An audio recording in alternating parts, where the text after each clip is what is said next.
오늘 오전에 하나님 말씀은 에베소 6장 1절부터 제가 4절까지를 받들어 읽겠습니다.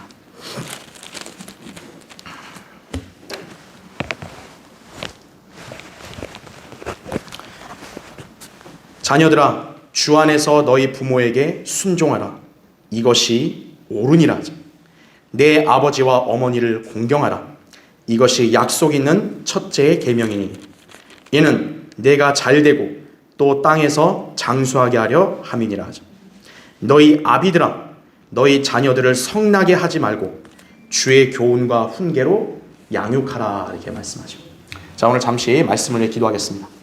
위대하신 아버지 하나님, 오늘 또 어버이날, 또 세상은 그렇게 또 기념하는 그런 날을 제정했는데 정말 신실한 그리스도인 가정만이 진정한 하나님이 말씀하신 명령하신 대로 행하는 가정임을 저희는 믿습니다.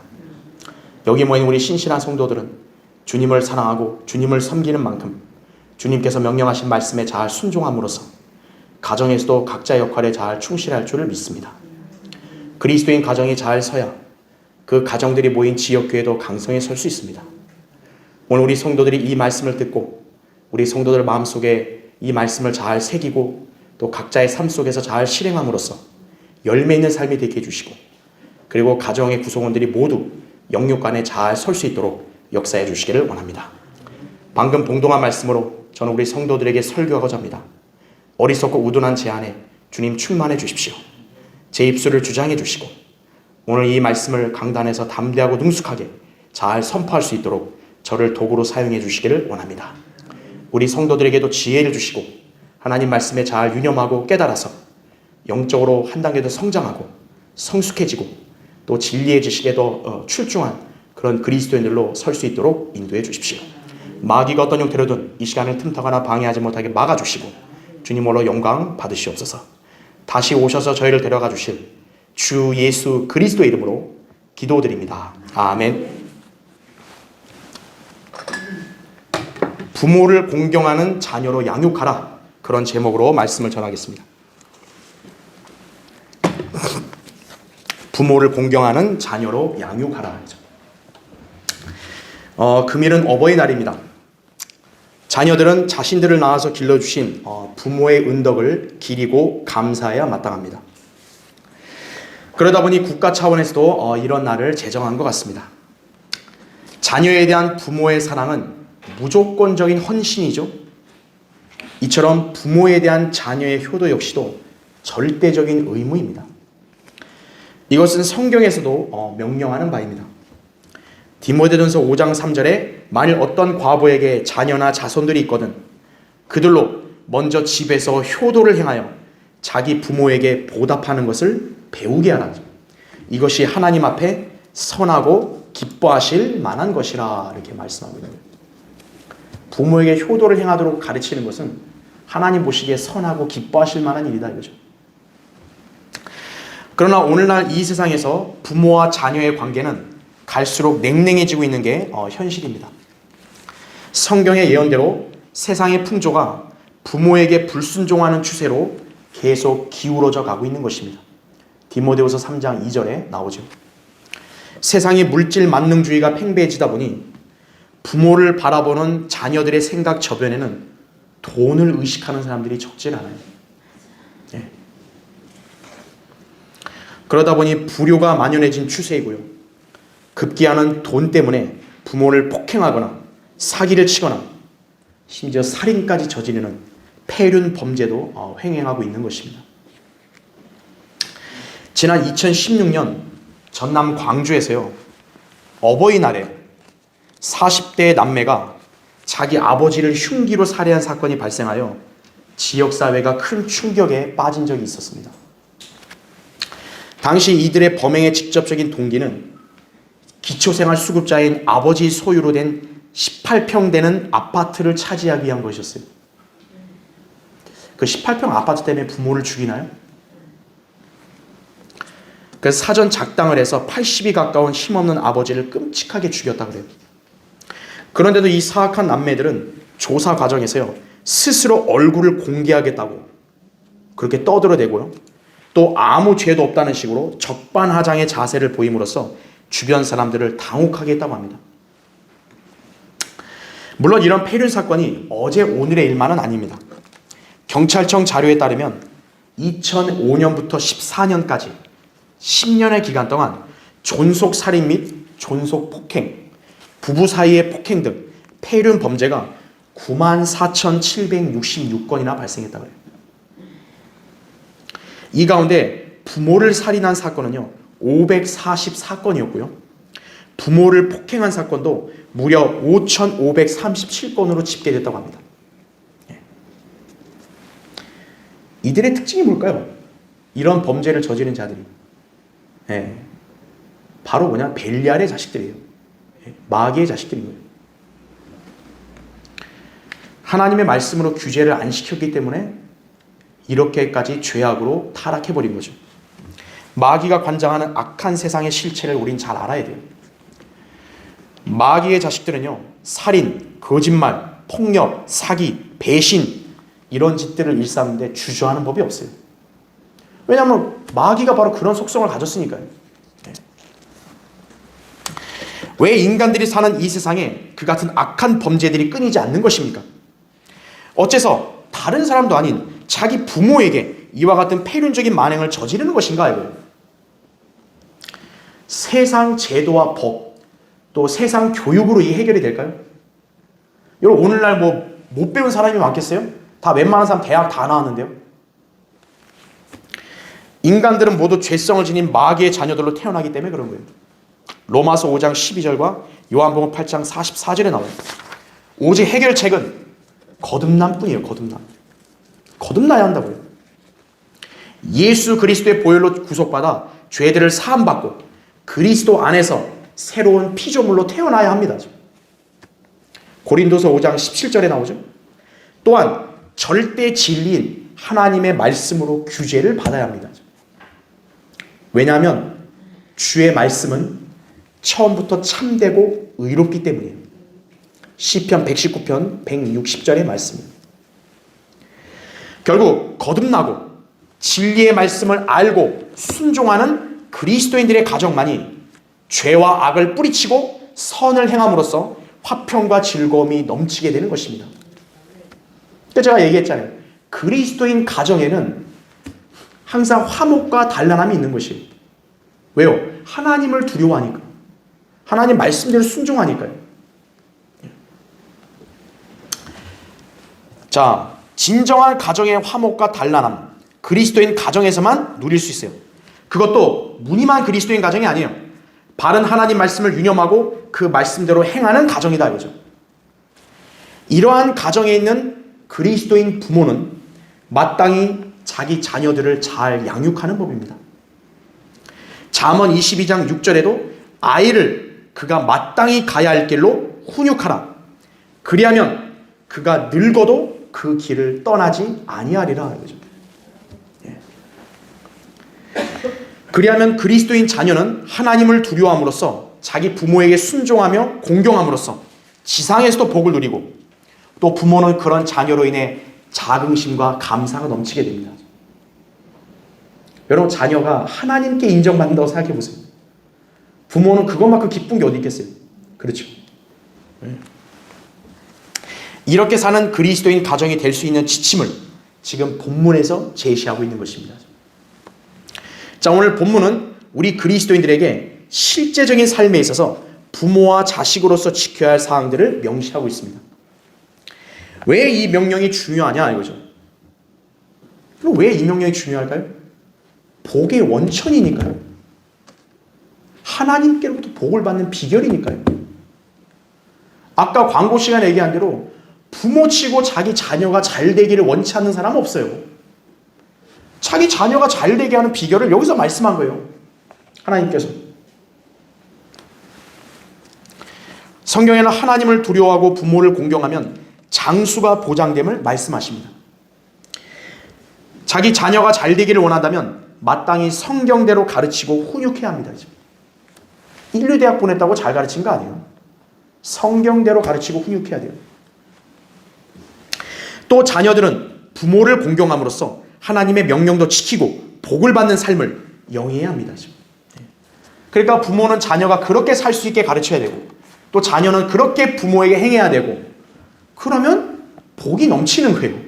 네. 왜 가정에다 이렇게 국가에서 하겠어요? 가정에서의 화목과 복을 추구하라는 건데, 그 추구할 수 있는 비결은 하나님 말씀 명령을 따르는 것밖에 없다고요. 우리 성인된, 특히 우리 부모 되는 그리스도인들은 이 명령대로 가정에서의 그런 자녀들을 잘 훈육해야 된다 이거죠. 이것이야말로 가장 이상적인 부모 자녀의 관계임을 우린 잘 기억해야 합니다. 그래서 오늘 설교의 주제, 자녀의 장수와 안녕을 기원한다면 이거예요. 우리 여기 부모된 형제자매들 자녀의 장수 또 번영 원하죠 다? 그렇죠? 오늘 하나님 말씀대로 우리가 실행하면 됩니다. 자, 첫 번째로 주 안에서 부모에게 순종하는 법을 가르쳐야 합니다. 여러분 거기 1절 보세요. 자녀들아 주 안에서 너희 부모에게 순종하라. 이것이 옳으니라 이렇게 말씀했어요. 대부분의 가정에는 자녀들이 존재합니다. 자녀들은 부모의 권위 아래서 양육받고 성장하는 과정을 거칩니다. 부모에게서 나와 자립할 때까지는 부모의 보살핌이 절대적으로 필요하기 때문입니다. 그렇기에 자녀들은 부모의 권위에는 순종해야 한다 이거죠. 하나님께서 그 보살핌 아래 들어가게 했기 때문에 순종해야 된다 이거죠. 오늘 본문은 이 점에 대해 강력하게 옳다고 증거하고 있습니다. 하나님께서는 질서의 하나님이세요. 하나님은 무질서한 분 아니에요. 여러분을 지역교회에 보내죠? 하나님이 세운 지역교회 목자 아래서 양육받으라는 거죠. 마찬가지라고요. 예수님께서도 이 땅에 오셨을 때요, 어린 시절 동안은 인간 어머니인 마리아, 그 다음에 의붓 아버지 요셉에게 순종하셨다고 말씀하세요. 누가복음 2장 51절에. 하나님이신 분도 이 땅에서 어린 시절 동안 어떻게 한 거예요? 부모 아래 있을 때는 순종하셨다고 말씀하는 거예요. 따라서 어린 그리스도인들도 자신의 부모에게 순종해야 한다 이거죠. 그런데 본문 말씀은 자, 부모에게 순종하되 주 안에서라는 전제를 달고 있습니다. 주 안에서. 부모가 자녀들을 통제하는 권위를 지니고 있지만 그런 부모들도 모두 하나님의 권위 아래 있다는 것을 잊어서는 안 돼요. 그래서 그리스도인 자녀들은 하나님의 말씀과 그분의 성품에 위배되지 않는 선에서 자기 부모들에게 절대적으로 순종해야 합니다. 부모들도 하나님 말씀에서 허락하신 권위 아래서 자녀를 훈육하고 통제하는 거죠. 자기가 월권으로 자녀를 갖다가 학대하면 안 되는 거예요. 만일 자녀가 부모에게 순종하지 않고 무시한다. 성경은요, 엄중한 경고를 하고 있으면 알아야 돼요. 잘 들어보세요. 잠언 30장 17절에 자기 아버지를 조롱하며 자기 어머니에게 순종하기 싫어하는 자의 눈은 골짜기에 까마귀가 쪼아낼 것이요 새끼 독수리들이 그것을 먹으리라 이렇게 말씀합니다. 아니 하나님이 그냥 이걸 뭐 어영부영 꾸며서 했겠어요? 아니라고요. 네. 세상 역사의 위대한 문학가라고 평가하는 해밍웨이가 있는데요. 해밍웨이는 원래 신실한 그리스도인 가정에서 자랐습니다. 그의 할아버지는 세계적인 부흥사였던 D.L. 무디와 아주 가까웠고요. 그의 아버지는 의사 선교사가 되겠다는 꿈을 일생 동안 버리지 않았던 경건한 사람이었고요. 그의 어머니는 엄격한 신앙인으로 자녀들에게 신앙교육을 철저하게 시켰다고 합니다. 그래서 해밍웨이도 어릴 때는 신앙생활을 아주 잘했어요. 그런데 이 아이가 점점 자라면서 타락하기 시작하는 거예요. 그래서 어머니가 자주 타이르고 경고를 했는데 듣지를 않아요.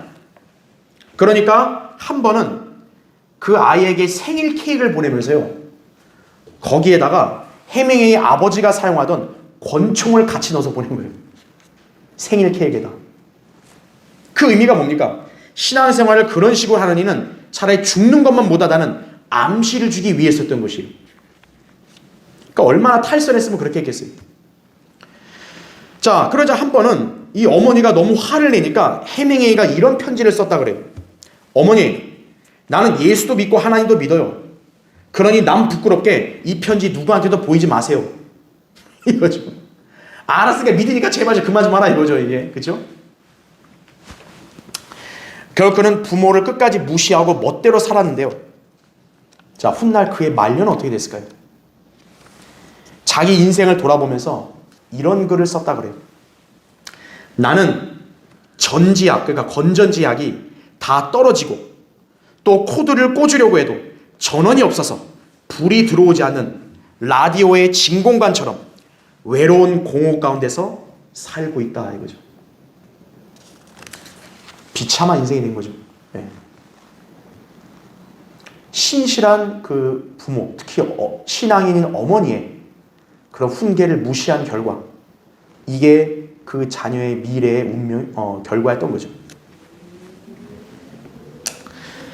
자, 부모들은 무엇보다 자기 자녀들이 순종하는 모습을 좋아하는 법이죠. 순종하는 법을 가르쳐야 돼요. 그러나 인간의 뜻대로 되지 않는 것이 문제죠. 그렇죠? 네. 인간은요 원래 말을 잘 안 들어요. 자식도 똑같은 거죠. 특히 유년기를 지나 청소년기에 접어들면서부터 부모의 말을 듣지 않는 자녀들이 상당수 존재합니다. 왜냐하면 그들이 순진한 면을 탈피하고 세상의 저 악한 풍조에 눈을 떴기 때문이에요. 그러니까 부모가 뭐 대단하냐 이거죠. 이제 어렸을 적에 부모에 대한 경외심, 두려움이 사라져서 부모에 대한 순종보다는 반항과 교만이 싹트게 되어 멋대로 행동하는 것입니다. 그러니까 이것을 사전에 미연에 방지해야 되는 거예요. 부모들이 순종하는 자녀들로 만들려면 그래서 어렸을 때부터 양육을 잘해야 되는 거예요. 피터 라크만 목사님은 이렇게 말했어요. 부모들이 자기 자녀들에게 충고하기 가장 좋은 시기는 그 자녀들이 아직은 어려서 자기가 이야기하고 있는 것들을 그들의 부모들이 여전히 알고 있을 것이라고 충분히 믿고 있을 때이다 그랬어요. 여러분, 어릴 때부터 엄격하게 잘 교육시키면 어떻게 되는지 아세요? 그 아이는 부모가 자기가 뭘 하는지를 다 알고 있다고 생각해요. 그래서 섣불리 탈선을 못하는 거예요. 네. 근데 그러한 두려움을 안 심어주면 어떻게 되는 거예요? 거칠 게 없어지는 거예요. 하나님께서는 권위 있는 명령에 대해 순종할 것을 요구하십니다. 우리 하나님 어떤 분이시죠? 번제물보다 더 기뻐하는 게 뭐예요? 복종, 순종이죠. 성경적인 말씀에 거역하거나 대적하는 것이 아닌 이상 구원에 상관없이 아내는 남편에게, 종은 주인에게, 자녀는 부모에게 순종해야 한다고.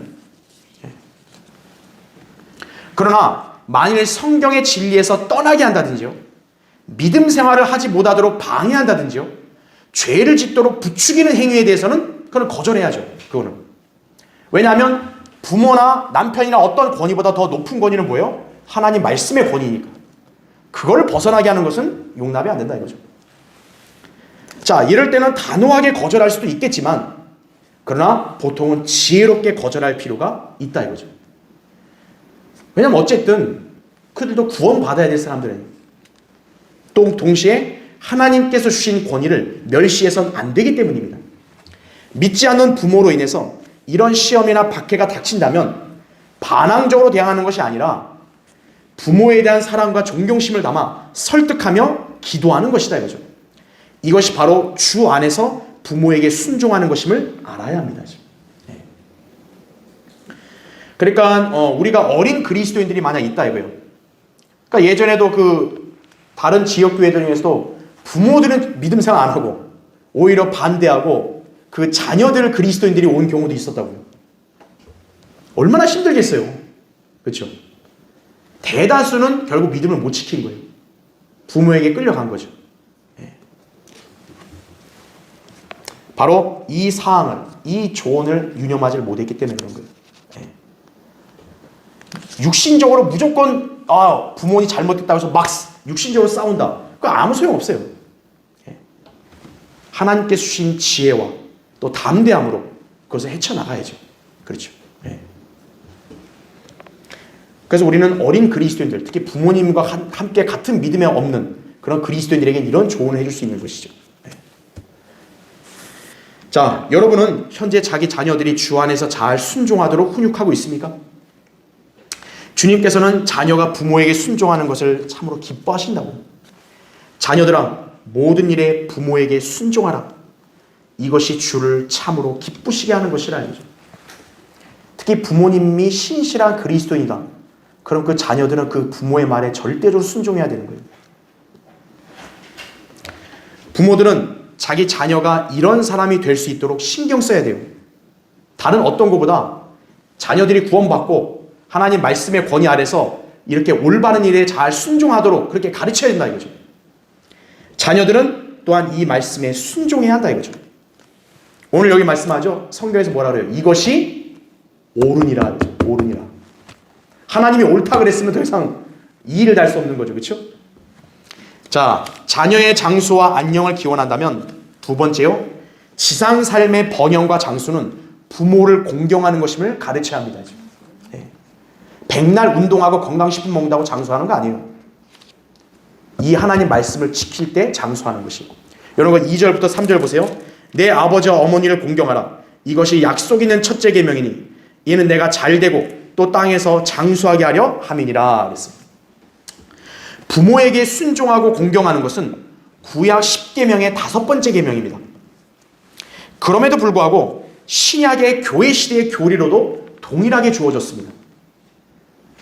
즉 성경에서는 구약 성도만이 아니라 신약 성도들도 부모님을 공경하며 순종하고 또 효도를 다하도록 그렇게 노력해야 한다는 거죠. 그렇게 그리스도인들도 이 말씀에 따라 부모를 공경해야 합니다. 그것이야말로 은혜를 아는 사람의 자세입니다. 네. 자, 부모를 공경하는 이 계명, 10계명의 다른 계명들과 달리 약속이 주어진 계명이에요. 아까 우리 2절 봤잖아요. 가로치고 뭐라 그래요? 이것이 약속 있는 첫째 계명이다. 무슨 약속이 있는 거죠? 장수가 보장되는 거죠. 땅에서 잘 되고 장수가 보장된다. 말하자면 하나님께서는 부모를 공경하는 자에게 이 땅에서 오래 사는 복을 약속하신 것입니다. 여러분들 중에 자녀가 단명하는 거 원하시는 분 있어요? 없잖아요. 그럼 이대로 가르쳐야 한다 이거죠. 성경에서 장수의 비결은요 2가지입니다. 첫째는 하나님을 두려워하는 거예요. 잠언 10장 27절. 이게 가장 중요해요. 하나님을 두려워하지 않으면요 그 사람의 생명은요 보장 못해요. 하나님을 두려워해야 돼요. 둘째가 오늘 말씀대로 부모를 공경해야 돼요. 이것은 그리스도인들도 예외가 아니라 그죠. 만일 부모를 공경하지 않고 거역하고 업신여긴다. 그 사람의 지상 생명이 짧을 수도 있다는 걸 알아야 돼요. 율법에서는 부모를 거역하고 공경하지 않는 것에 대해서 정죄를 합니다. 여러분 어떻게 정죄하는지 보세요. 신명기 한번 찾아보세요. 신명기 21장.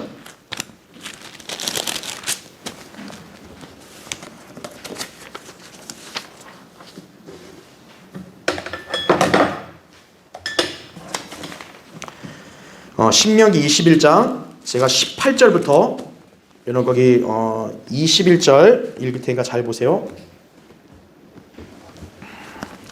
신명기 21장 18절을 보세요. 어떤 사람에게 고집세고 반항하는 아들이 있는데 자기 아비의 음성이나 자기 어미의 음성에 순종하지 아니하고 부모가 그를 훈계하여도 부모에게 경청하지 아니하면 그때는 그의 아비와 그의 어미가 그를 잡아다가 자기 고장의 성문으로 그의 성읍의 장로들에게 데려가서 그 성읍의 장로들에게 말하기를 우리 아들은 고집세고 반항적이라 우리의 음성에 순종하지 아니하니 그는 탐식하는 자요 주정뱅이니이다 할 것이며 그러면 그의 성읍의 모든 사람들은 그를 돌로 쳐 죽일지니 그리하여 너는 너희 가운데서 악을 제거하라.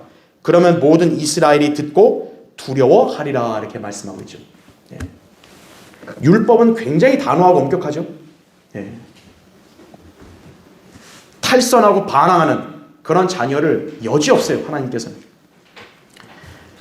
또한 율법에서는 자기 부모에게 폭력을 행사하거나 저주하는 자에게도 사형을 선언하고 있어요. 출애굽기 21장 15절 17절 레위기 20장 9절에 정확히 나오고요. 자기 부모를 천히 여기는 사람에게는 저주가 선포되었어요. 신명기 27장 16절. 율법은요 굉장히 엄격하다고. 지금 이 교회 시대에는 율법이 우리에게 교리가 아니잖아요. 그렇죠? 그렇지만 부모를 거역하는 죄는요 구원받지 않은 죄인이 하나님께 심판받을 죄들의 목록 가운데 기록되어 있어요. 로마서 1장 30절에 보면 인간들의 죄들을 다 열거하는데 그 중에 하나가 부모를 거역하는 것도 거기에 들어가 있다 이거죠. 그리고 배교가 만연한 이 시대에 믿음에서 떠난 사람들의 행실의 특징도요, 부모에게 불순종하는 것이에요. 따라서 자신이 하나님을 믿는 사람이라면 마땅히 부모에게 효도할 수 있어야 합니다. 이것은 칭찬받을 요소가 아니라 당연히 해야 될 일이에요. 당연히. 그리스도인들이 그런 면에서 세상 죄인들에게 모범이 되어야 주님의 영광을 가리지 않고 또 그들에게 복음을 전하여 구령할 수 있는 것입니다. 그래서 우리는 자녀들에게 부모를 공경하고 효도하는 법도 가르쳐야 되는 거예요. 왜냐하면 이거는 내가 좋아서 하는 게 아니라 하나님 말씀에 이렇게 돼 있다 이거죠. 조지 갤럽이라는 이 통계 자료가 있는데요. 한때 장수에 관한 통계를 낸 적이 있어요. 근데 대체로 다음과 같은 흥미로운 결과가 나타났다고 합니다. 그러니까 여러분들이 이 결과는요, 이제 통계니까 뭐 그냥 흥미롭게만 들으시면 되는 거예요. 근데 좀 약간 의미심장할 수도 있을 거예요. 자, 대체로 이런 사람들이 오래 살았다라는 거예요. 첫 번째는 개신교 목사들이 카톨릭 사제들보다 오래 산다. 이거죠. 예. 아주 개신교 목사들 좋아 죽겠죠. 그렇죠? 두 번째, 하나님을 믿는 학생들이 운동선수보다 오래 산다. 이거죠. 세 번째, 전문 직업인이 노동자보다 오래 산다. 네 번째, 결혼한 사람이 결혼하지 않은 사람보다 오래 산다. 이거죠. 그러니까 빨리 총각 신부들을 결혼해야 되는 거예요. 그렇죠? 다섯 번째, 벽돌을 나르는 자들과 기계공들이 다른 노동자들보다 오래 산다. 여섯 번째, 개신교 가정에서 두 번째로 태어난 여자아이가 가장 오래 산다. 우리 박혜진 자매이 오래 살고, 저기 유빈이 학생 오래 사는 거죠. 그죠? 네. 이렇게 통계가 그렇다는 거예요. 통계가. 그죠? 일곱 번째, 유럽 군주의 아이가 가장 장수하지 못한다. 여덟 번째, 개신교 국가의 부유한 시골 지방이 세상의 다른 어떤 곳보다 더 장수하는 사람들이 많다. 네. 아홉 번째, 평균적으로 가장 장수한 사람들은 미국의 중서부, 즉 아이오와주, 네브라스카주, 일리노이주, 캔사스주, 오클라호마주의 시골 지방에 산다 이거죠. 네. 그러니까 여기서 참 유념해야 될 게 뭐냐? 개신교. 일단 하나님 믿는 거, 그죠? 그리고 시골. 왜냐하면 도시 사람들은 좀 배웠다 해가지고 굉장히 이렇게 하나님의 말씀을 우습게 알잖아요. 좀 순박한 사람들이 잘하는 거죠. 그러니까 이제 대체적으로 보면 성경의 약속에 따라 하나님을 두려워하거나 부모에게 공경한 사람들임을 어느 정도 짐작할 수 있겠죠. 네. 자, 이게 뭐 그냥 흥미로운 자료니까 그렇게만 참고하시면 되는 거예요. 어쨌든 하나님 말씀은 한치 어긋남이 없다는 거예요. 자, 그런데요, 아버지나 어머니가 나이가 들면 많은 경우에 서투르고 또 유치하기도 하고 인내하지도 못하고 까다롭고 자기 중심적인 면이 생길 수 있어요. 예. 그러다 보니 자녀들은 부모가 늙으면 경시하려는 성향이 있어요. 그러나 성경은 어떤 경우에서도요, 부모를 없이 여기지 말 것을 명령하십니다. 잠언 23장 22절에 너를 낳은 내 아버지에게 경청하고 내 어머니가 늙어도 경히 여기지 말라 이거죠. 그렇게 해야 된다고, 그리스도인은. 또 어린 자녀들은 그렇게 할 수 있도록 가르쳐야 된다고. 예로부터 현자들이 이렇게 말했어요. 요람을 흔드는 손이 세계를 지배한다 그랬어요. 애기 태어난 막 요람 있잖아요. 이거 누가 건드려줘? 엄마가 건드려주잖아요. 이렇게 세계를 지배한다. 나의 현재의 모습은 나의 어머니가 만들어준 모습이다. 세상을 개혁하려 들기 전에 어머니들의 도움을 받아야 한다. 한 온수의 어머니가 1파운드의 성직자의 가치가 있다 등등. 그러니까 장수와 안녕 잘 되는 것, 하나님 말씀대로 하면 되는 거예요. 자, 여러분은 하나님 말씀을 약속을 믿고 존중하십니까? 그렇다면 하나님께서 장수의 복을 약속하신 이 계명도 믿을 수 있어야 합니다. 그리스도인 부모는 자기 자식이 우선적으로 자신을 이렇게까지 훈육하느라 희생하시고 보살피신 부모를 기억하며 효도하는 법을 가르치고 실행하도록 해야 합니다. 또 어린 자녀들은 부모의 은덕과 훈육을 알고 늘 감사와 보온을 할 수 있어야 합니다. 어릴 때 이런 걸 안 해놓는다. 그러면 커서는 문제가 되는 거예요. 자기 자식을 진정으로 잘 살게 하고 장수와 건강을 보장하는 비결, 우리 부모님들, 특히 어린아이들을 훈육하는 어른들은 이걸 잘 기억해야 한다 이거죠. 그렇죠? 자, 자녀의 장수와 안녕을 기원한다면 세 번째요, 자녀들을 성나게 하지 말고 주의 교훈과 훈계로 양육해야 합니다. 여러분 거기 4절 보세요. 너희 아비들아, 너희 자녀들을 성나게 하지 말고 주의 교훈과 훈계로 양육하라, 이렇게 말씀하고 있어요. 부모가 자기 자녀들을 올바른 길로 이끌고 훌륭하게 성장하기를 원한다면 자신의 지혜나 명철이나 세상 풍조를 의지하지 말고 주의 교훈과 훈계로 양육해야 하는 것입니다. 쉽게 말하면 자기 식대로 하지 마라 이거예요. 하나님 말씀대로 훈육하라는 거죠. 그래야 올바른 교육이 되는 거예요. 성경대로 자녀를 가르치고 권면하는 그런 부모는요, 성경대로 자녀를 가르치고 권면하는 부모 밑에 있는 자녀는요, 누구보다 훌륭한 그리스도인이 되어서 범죄하지 않고요, 부모에게 말 안 해도 자연스럽게 효도하게 되는 거예요. 그렇기 때문에 부모가 자녀를 잘 교육하는 게 중요해요. 자, 이를 위해서 필요한 훈육법이 뭐냐? 바로 부모가 본이 되는 거예요. 본이. 부모가 자녀에게 본이 되지 않는다. 그러면 권위가 안 서요. 그러면 자녀가 부모 말 알기를 우습게 하는 거예요. 자, 부모가, 특히 아버지들이 자녀를 엄격하게 대한다는 구실로 육신의 감정에 근거해서 자녀를 함부로 대한다든지요, 또 필요 이상으로 폭행이나 고함 지르는 것, 욕설을 하게 되면 자녀들은 비뚤어지기 십상이에요. 자녀들도 인간들이기 때문에 그런 걸 당하게 되면요, 일단 기분이 상하게 되는 거죠. 낙심을 하게 돼요. 그럼 결국 어떻게 되는 줄 아세요? 낙심을 하게 되면 탈선도 하게 되는 거예요.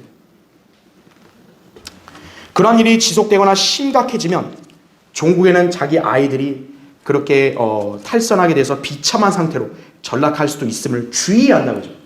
하나님 말씀에서 왜 이런 얘기를 했겠어요?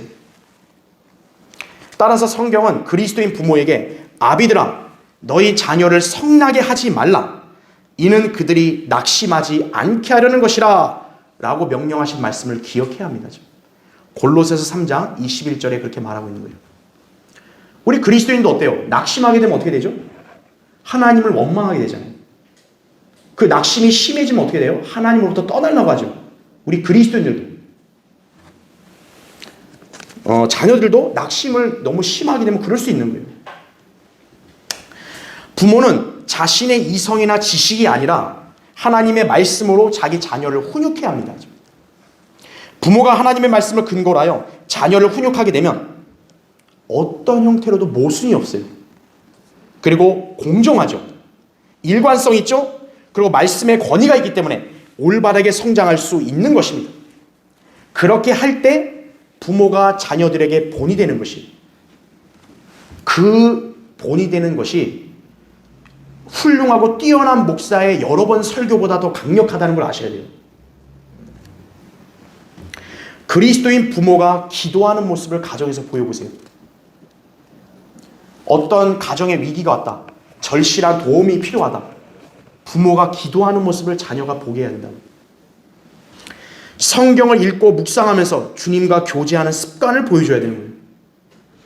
복음을 전하고 주님을 섬긴 일에 최선을 다하는 모습을 자녀들에게 보여줘야 돼요. 그래야 자녀들이 그걸 보고 따라하는 거죠. 여러분도 잘 아시잖아요. 어린 자녀들이 부모들이 보는 걸 보고 따라한다 그랬잖아요. 그렇죠? 만약 부모가 그런 본을 제대로 보이지 않게 되면 자신은 영적으로 성장할 수 있을지 모르지만 자기와 비교했을 때 자녀들은 영적으로 성장하지 못하는 경우가 있을 수 있는 거예요. 그러니까 훌륭한 그리스도인 형제자매인데 자녀들은 그걸 못 따라와요. 그럼 뭔가 그거는 가정에서의 뭔가 문제가 있는 거예요. 한 번은 어느 목사가 자신의 회고록에서요, 자녀로 인해 낙담한 어떤 여인이 찾아와서 토로한 내용을 이렇게 기록을 한 거예요. 이 여인이 이렇게 자기를 호소를 한 거예요. 젊을 때는 혼자 아이들을 양육하느라 정신이 없었어요. 단지 아이들 먹을 것을 벌고 가족이 함께 살 집을 마련하는 것만으로도 정말 버거웠어요. 그래서 제 자신의 혼이 어떻게 되는지, 아이들의 혼의 문제는 어떻게 되는지 염려할 겨를이 없었어요. 그런데 이제 저는 구원받고 믿음을 가지고 있지만 자식들은 주님을 믿지 않는 사람들이 되었어요. 제가 그 애들의 혼의 문제를 그들의 어릴 때 돌아보지 않아 이렇게 되었으니 저는 정말 잔인한 엄마예요. 이렇게 한탄했다 그래요. 이 여인은 장남의 집에 가서 함께 믿음의 생활을 하자고 간절히 권유했는데요. 거절당했다 그래요. 아이가 어렸을 때 그렇게 해놓지 않게 되면 이제 커서는 잘 안 듣는 거죠. 여러분, 다 큰 나무, 여러분 큰 나무를 여러분 휘게 할 수 있어요? 없죠. 하지만 작은 사리나무는 어때요? 휘게 할 수 있죠. 늙은 개에게 새로운 걸 가르치는 것은 힘든 일인데 강아지에게 가르치는 것은 쉬운 일이라고. 그죠? 이에 그리스도인은 자녀를 어렸을 때부터 잘 가르쳐서 구원받게 하고 또 바른 성경을 통해 진리의 지식을 배워서 일찍부터 주님을 사랑하고 진리를 소중히 여기는 그런 그리스도인으로 양육해야 하는 것입니다. 그렇게 양육하면 이유가 편해요. 이유가요. 이것이 하나님께서 그리스도인 부모에게 하시는 명령입니다. 왜 상당수의 신실한 그리스도인 가정에서 자녀들은 영적으로 비뚤어져 있는 경우가 빈번한가 이거예요. 안타까운 일이지만 어렸을 때 부모가 말씀으로 본을 보이지 못했기 때문이에요. 그러니까 진리를 전해줘도 쉽게 못 받아들이는 거죠. 왜? 옛날을 자꾸 떠올리니까. 그거를 깨트려줘야 되는 거예요. 이미 다 성장한 후에는요, 아무리 가르치고 권면하려고 해도요, 듣지 않아요, 이제는. 그러므로 현재 아직 어린 자녀들을 둔 부모라면요, 때가 늦기 전에 자기 자녀들을 하나님 말씀의 규범대로 훈육해야 한다 이거죠. 그래서 잔소리가 아니라 알아서 믿음의 생활할 수 있도록 그렇게 해야죠.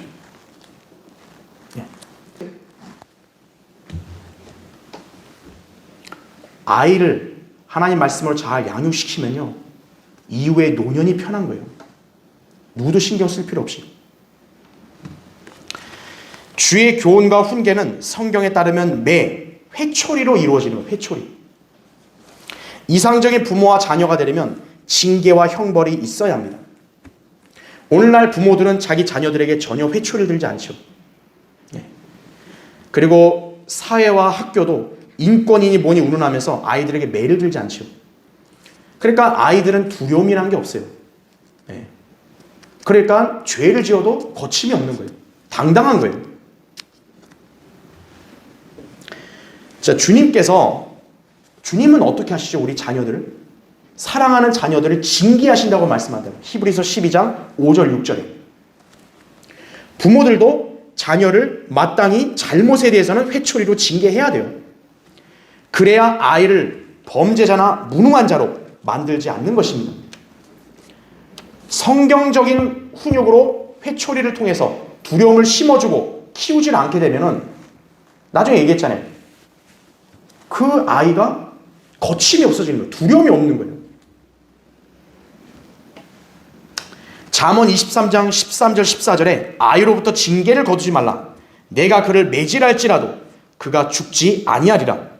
너는 그를 매질해야 하리니 그리하면 그의 혼을 지옥으로부터 구해내리라. 이렇게 말씀합니다. 잠언 19장 18절에도 소망이 있을 때 내 아들을 징계하라. 그의 부르짖음으로 인하여 내 혼은 용서하지 말지니라. 이렇게 말씀하는 거예요. 하나님 말씀대로만 하면 문제가 없는 거예요. 자, 각자 여러분은 자기 자녀들을 어떻게 훈육하셨습니까? 육신의 기분과 감정으로 자녀를 다루었다. 그건 잘못된 거예요. 화풀이를 하는 건 안 돼요. 자녀한테. 또 자기 욕망 실현을 위해서 자녀를 이용했는가 요죠. 그것도 잘못된 거예요. 자녀는 부모의 소유물, 전유물이 아니에요. 하나님이 훈육하라고 맡겨준 거예요. 자녀 교육을 실패하게 되는 거예요. 그러면요. 그리스도인 부모는 자기의 자녀를 주의 교훈과 훈계로 가르치고 본을 보이며 자녀들이 스스로 주님을 깨달아 진리를 실행하는 그 맛과 기쁨을 알 수 있도록 훈육해야 합니다. 예. 그리스도인의 자녀 교육은요, 영원지 대계예요. 영원지 대계. 영원의 큰 계획인 것이에요. 예. 만일 시기를 놓쳤다, 그러면 이제는 인내로 기도하면서 계속 말씀에 따른 본을 자녀에게 보여주어야 돼요. 아이가 이미 다 컸다, 그래도 포기하지 마세요. 기도하고 인내로서 본을 보여줘야 돼요. 다시 이제부터라도. 그리고 아직 자녀가 어리다면 지금부터라도 주의 말씀으로 잘 가르쳐 주어서 더 이상 헛된 인생을 살지 않도록 인도해 줘야 되는 것이에요. 그래서 성경대로 믿는 그리스도인 부모가 되면은 자녀를 잘 교육할 수 있는 기회가 있는 거예요. 자, 결론을 맺겠습니다. 이스라엘 재판관 시대에요, 제사장 엘리, 여러분 잘 아시죠? 엘리 제사장에게 두 아들들 홈니와 피나스가 있었어요. 근데 성경은요, 이들을 벨리알의 아들들이라고 규정하고 있는 거예요. 사무엘상 2장 12절에 나온 대로 벨리알의 아들들이라는 건 마귀에 속한 자녀들을 말하는 거예요. 어떻게 하나님의 사람이 제사장 밑에 그런 마귀에 속한 자녀들이 있냐고요. 이들의 죄가요, 주 앞에 심히 컸다고 사무엘상 2장 17절에 말씀하고 있는 거예요. 자, 그러자 이 제사장 엘리가 이 자녀들의 비행이 너무 심해지니까 아버지로서 그들의 죄들을 힐책하고 심판했어야 하는데, 이 엘리라는 제사장은요, 오히려 자기 아들들에게 타이르고 비위를 맞추려고 하는 거예요. 아, 얘야, 그러지 마라, 그러지 마라. 그럼 어떻게 되겠냐? 그 애들이 자기 아버지의 말을 귀등으로 듣기나 했겠을까요? 무시해버렸죠. 그런데 더 무서운 게 뭐냐면 하나님께서 그렇게 하도록 내버려 두셨다는 거예요. 왜 그러냐? 하나님께서 그들을 죽이시기로 결심하셨다고. 사무엘상 2장 25절에 그렇게 나오는 거예요. 결국 한 날에 그 두 아들들은 필리스티아와의 전쟁에서 다 죽었어요. 엘리는 자기 아들들이 죽었다는 소식을 듣고 그 의자에 앉아있다가 넘어져서 목뼈가 부러져 죽었어요. 그 엘리의 며느리는 아버지 잃은 고아를 낳은 거예요. 그때 아이를. 그 아이의 이름이 이카봇이에요. 영광이 떠났다. 아이를 낳았는데 하나도 안 기쁜 거예요. 그 며느리가. 끔찍한 비극이죠. 이 집안의 문제가 무엇이었습니까? 아버지가 자식들을 주의 말씀으로 훈육하지 않았던 것입니다. 엘리는 자녀 훈육을 실패함으로써 자신뿐만 아니라 자기 아들들까지도 비참하게 생을 마감하게 한 거예요. 이거는 자식에 관한 사랑이 아니에요. 자식이 비뚤어지려고 할 때 성경적 훈육 방식인 징계를 함으로써 바로 잡는 게 진정한 사랑이라고요. 잠언 13장 24절에 매를 들지 않는 자는 자기 자식을 미워하는 것이나 자식을 사랑하는 자는 알맞은 때에 징계하느니라, 이렇게 말씀하는 거예요. 왜 이 세상에는 탈선하는 아이들이 갈수록 증가하는 것일까요? 하나님 말씀에 순종할 줄 모르고 주님을 두려워하지 않는 아이들의 문제가 무엇일까요?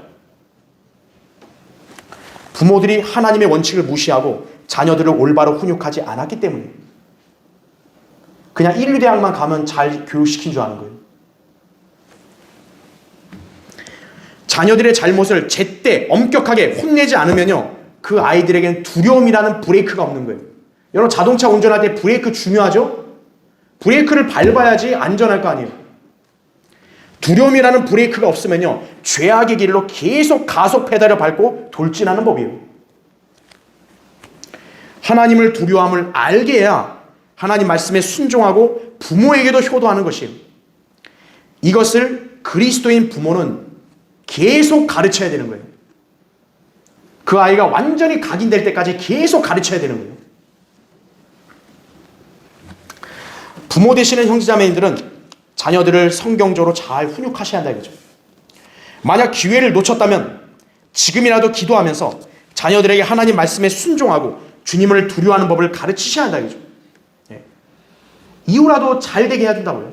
그렇죠? 그래야 그런 자녀들이 부모에게도 효도하는 거죠. 그러면 그 부모는 자녀들의 인생에 장수와 번영이 보장되는 모습을 목도하게 되는 거예요. 자녀가 잘 되는 모습을 직접 보고 여생을 보내는 거예요. 얼마나 기쁘겠어요, 그게. 이러한 자녀들을 둔 부모는 주님께 복을 받은 것임을 알아야 돼요. 네. 시편 127편 3절에도 보라 자녀들은 주의 유업이요 태의 열매는 그의 보상이로다 그랬어요. 여러분이 자녀들이 있으면요 하나님이 주신 복이라는 걸 아셔야 돼요. 그럼 하나님이 주신 복을 여러분 잘 향유하려면 어떻게 해야 돼요? 하나님 말씀대로 잘 훈육하셔야 되는 거예요. 네. 그 자녀가 하나님께 인정받는 훌륭한 자녀로 잘 자라는 것을 부모님들이 나중에 보면서 여생을 보낼 때 얼마나 행복하겠어요. 그렇죠? 오늘 부모 자녀로서의 이 성경적 지침을 기억하시고 그대로 실행함으로써 하나님께 인정받는 가정, 그리고 하나님이 주시는 화평과 행복이 넘치는 그런 가정이 되시기를 바랍니다. 자, 기도하겠습니다. 네.